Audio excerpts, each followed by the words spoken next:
The Google Pixel 7a, and I think people got the wrong impression, or at least took away the wrong message from my video the other day comparing the 7a to the Samsung Galaxy A54. They seem to have conveniently missed the part where I say that the 7a, is the better overall device, and it really comes down to price. But all things being equal, you'd absolutely want to pick up the 7a. Do I think it body slams the A54? No. And that seems to be people's biggest problem with that video, is I didn't think the 7a won by enough.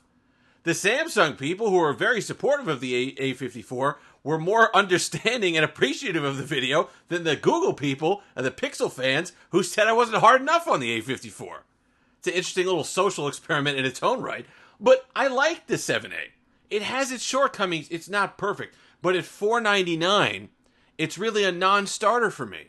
Take the other stuff out of it. Take the fact that you could get a Pixel 7 out of the equation. When you look at $499 for this, it really just falls short. And I can't stand the argument of people saying, well, if you look at the A54 at $449 and then $50 more gets you this. Okay, well, it works both ways. You take another $50 or $100 on top of your $499 and it gets you something even better, really better than this. They're trying to play in a league with the A series that they don't belong in.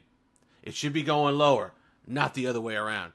That being said, when the smoke clears and this device goes on the sale that it will go on, when the list price or the standard price drops to $399, this, the Google Pixel 7a, is the budget device or mid-range device that you want in your pocket. That bit hasn't changed.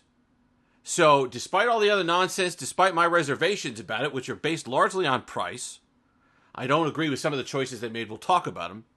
And I did have problems with my modem. But at the end of the day, this is the device for $399 and under that you want to buy. So let me make that part clear to people who kind of misunderstood it or weren't interested in what I had to say about the two devices. This is the one that you're going to want to get.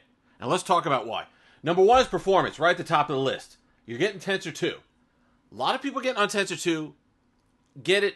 The base of it, the kind of core of it is an Exynos. I understand that. But it gives you good enough performance. I have had some overheating. When I set it up, it got hot. Not warm like other devices get. Hot. Haven't really had that issue since. I understand you run the camera for a long time, it gets a little warm. You game for a long time, it gets a little warm. That's what you're going to get. This price range, you might not be able to do that kind of gaming otherwise, though.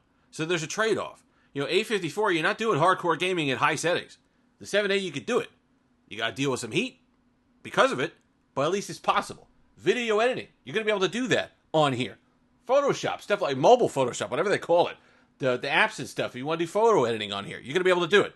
Computational stuff is a beat or two or more faster and more capable than other devices in this price range. So the Pixel, while it has its drawbacks and I have some reservations about it, is no doubt an unbelievable device, even at $499. It does a lot of things that people would like.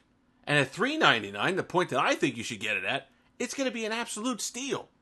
It's going to be, I've got the happy face out here. We're going to do the videos where I pull out the sleepy Kirby and say, don't sleep on this deal. All of that is coming on the Pixel 7a. It's just going to take time. And because of the stuff that they added and the higher price they're starting at, it's going to take longer. That part annoys me. Because if you're telling me that I had to pay an extra $50 this year because of 5-watt wireless charging, and the 90 hertz display, that annoys me.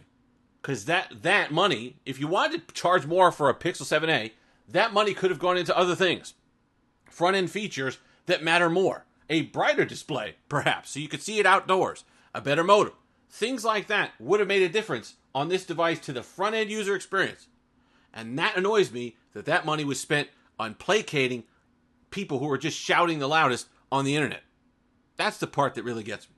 But performance, RAM, 8 gigs of RAM, important in this category. When you're dealing with mid-range phones, RAM matters. Really nice that this has 8 gigs. Where's that going to matter? I'll tell you where. Year 3 and year 4 that you're owning this. The combination of the Tensor G2 and the extra RAM means that this device in year 3, 4, and 5 is going to be performing a heck of a lot better than the competition will be in years 3, 4, and 5. This is a device that you can get for yourself and sit there and not have to worry about replacing your device for the next 3 or 4 years. without hesitation. Google's locked in Tensor. They're going to be making more optimizations to Tensor. You're on the Tensor bandwagon when you pick up a 7A.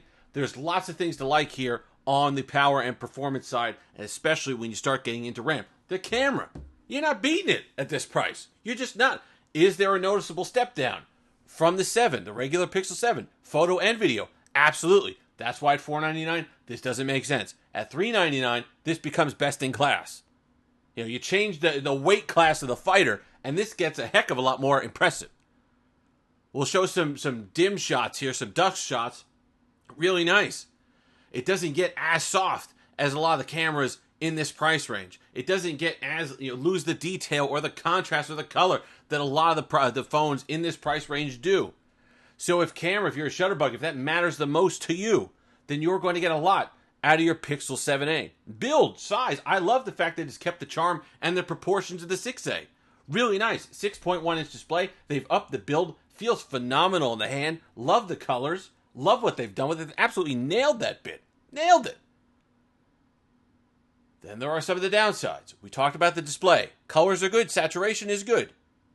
Brightness is not. Battery life. Another huge... when people were upset the other day about the A54, display and battery life are two huge factors for a lot of people. And this falls a little short with those. Battery life, I'm still getting that 5 hours. It can learn all day long. I'm testing another phone I can't talk about yet. Out of the box, it's getting 9 hours. Nothing to do with adjusting. It's running Android. The Pixel's the only one that leans on that crutch of, adaptive battery. Well, it better get a lot better. Because 5 hours of screen on time is not going to cut it. Wireless charge deficiencies we talked about. No expandable storage. But even with all of that, the performance, the RAM, the camera, the build, the Google extras that they give you, now playing, translation, dictation, AR stuff, whatever it happens to be, and the fact that the Tensor 2 in here, giving you that much performance in the mid-range, facilitates all that stuff. It's not like you just got them. Well, they brought them down, they adapted them, but they had to water them down or dumb them down to the point where they're not going to work. They're going to work, and they're going to work well, almost as if you're carrying around a flagship on your Pixel 7a, and there's value to that. And the value in my mind is $399.